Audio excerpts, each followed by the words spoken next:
Mind में आपका स्वागत है। आप सभी को कृष्ण जन्माष्टमी की ढेर सारी शुभकामनाएं एवं हार्दिक बधाई। भगवान श्री कृष्ण का जीवन एक दार्शनिक पुस्तक की भांति है जो हमें जीवन जीने की कला सिखाती है। चाहे वो किसी भी उम्र का हो, बच्चा हो, बूढ़ा हो, बुजुर्ग हो, युवा हो, सभी के आदर्श जीवन को प्रेरित करती है भगवान श्री कृष्ण का जीवन। जहाँ हम उनके बचपना को ले लें जो शरारत, नटखट, खेलकूद, मौज मस्ती से परिपूर्ण था, वहीं युवावस्था उनका त्याग और अधर्म के दमन से संबंधित था। और प्रौढ़ अवस्था में गीता में जो उन्होंने उपदेश दिया है वो सिर्फ भारत के लोगों के लिए ही नहीं बल्कि दुनिया के लोगों को वो सब कुछ प्रदान कर दिया उन्होंने जो उनको आवश्यकता थी।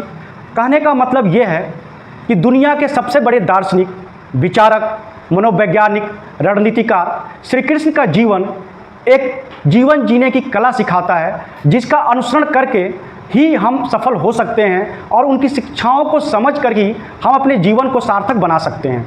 दुनिया में आज तक उनसे बड़ा मोटिवेशनल स्पीकर, मोटिवेशनल दार्शनिक कोई पैदा नहीं हुआ है, उनसे बड़ा वैज्ञानिक आज तक कोई पैदा नहीं हुआ।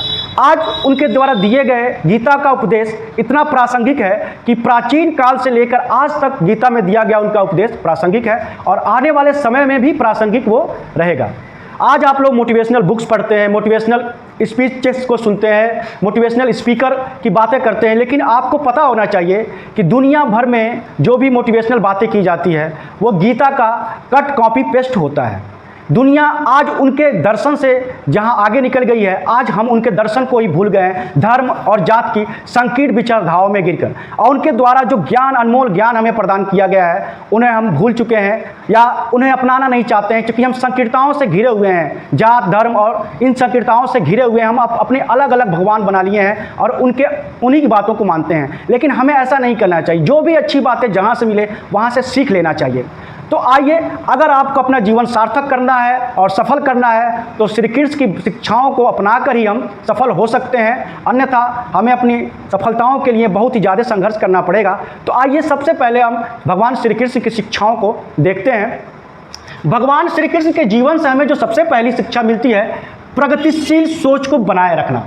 हमें जो है बने बनाए लीक पे नहीं चलना चाहिए, हमें हमेशा इन बॉक्स में नहीं सोचना चाहिए, आउट ऑफ बॉक्स जाके सोचना चाहिए, एक नई धारा को अपनाना चाहिए।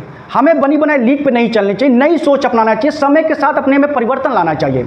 भगवान कृष्ण हम देखते हैं जहाँ उन्होंने बचपना जिसके साथ खेला, जिन डालियों पे बैठे, जिन कदम के पुल पे खेले, जिन बच्चों के साथ खेले, जिन गायों के साथ खेले, लेकिन एक समय आया जब उनके कर्तव्य के मार्ग पे चलना था, उन्होंने सबको छोड़ दिया और त्याग दिया। कहने का मतलब समय के साथ हमें अपने पारंपरिक लीक को छोड़ना होगा, आउट ऑफ बॉक्स जाकर सोचना होगा। हम बने बनाए रास्ते पर नहीं सक सकते, हम रूढ़िवादिता के साथ नहीं रह सकते, हमें परिवर्तन अपनाना होगा, अपने आप में परिवर्तन करना होगा।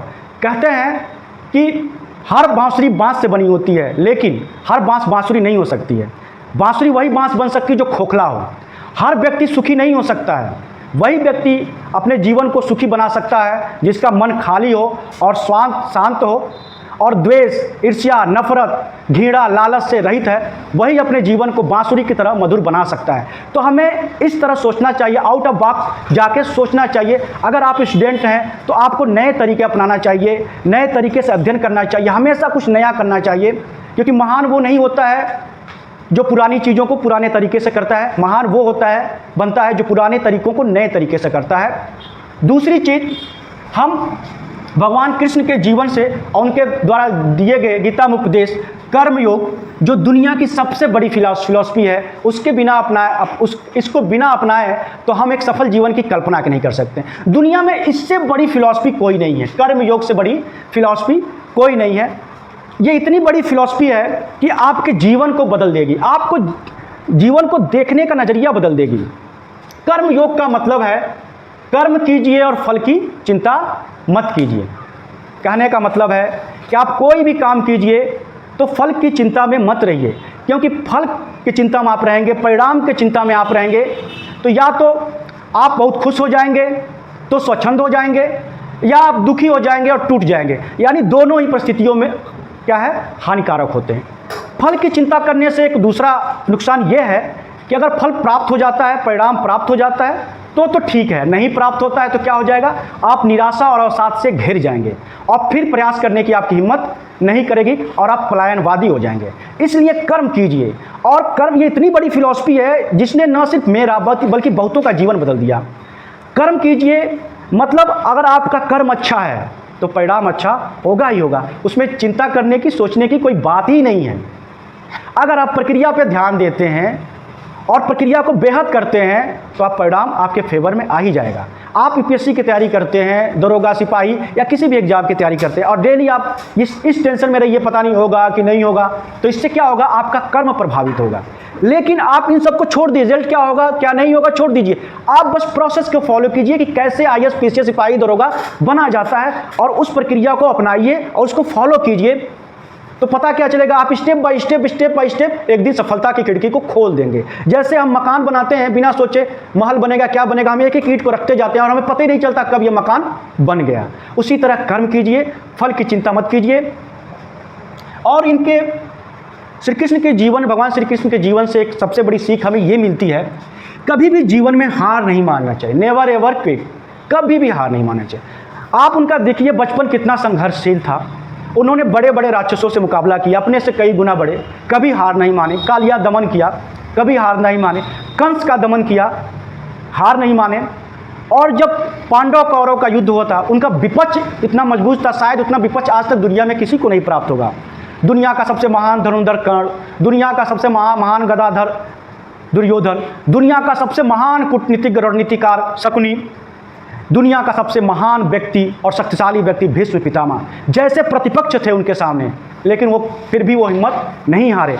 तो इससे ये सीख मिलती है कि हमें जीवन में कभी हार नहीं माननी चाहिए। और जब हम जीवन में हार नहीं मानते हैं ना, तो हम एक न एक दिन सफल हो ही जाते हैं। ये शाश्वत सत्य है, ये शाश्वत सत्य है और ये प्रकृति का नियम भी है। अब हम उनकी अगली शिक्षा को धैर्य। जीवन में सफलता के लिए सबसे जरूरी और कोई चीज़ है मेरे पॉइंट ऑफ व्यू से, तो वो है धैर्य। ध्यान रखिए, धैर्य और आलस में अंतर होता है। मैं यहाँ धैर्य की बात कर रहा हूँ। धैर्य रखना चाहिए। जिस तरह बगुला अपने शिकार की प्रतीक्षा करता है, उसी तरह आपको सही समय की प्रतीक्षा कीजिए। भगवान श्री कृष्ण ने शिशुपाल की 99 गालियाँ बर्दाश्त की थी, इतना बड़ा धैर्य था। वो हमें सिखाता है कि जब तक अति आवश्यक न हो जाए तब तक हमें प्रतिक्रिया व्यक्त नहीं करना चाहिए। और यूपीएससी या किसी फील्ड की आप तैयारी करते हैं, आईएएस, पीसीएस, उसमें धैर्य तो प्राथमिक शर्त है।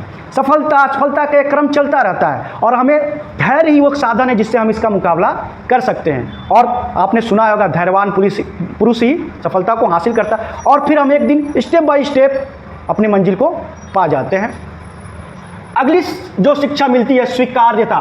मेरे जीवन में मैं अपनी बात करूं तो जब से मैंने एक्सेप्टेंसी को स्वीकार किया, मेरा दुनिया देखने का नज़रिया और हर चीज़ बदल गया।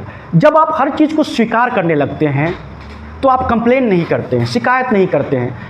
जैसे आप किसी प्राइवेट सेक्टर में काम करते हैं और आप आज बेस्ट एम्प्लॉय घोषित हुए, आपको ढेर सारे पुरस्कार मिला, काफ़ी ग्लैमर मिला, आपको अटेंशन मिला, लेकिन अगले दिन आपको पता चलता है कि नोटिस आता है कि आपको कंपनी से निकाल दिया गया।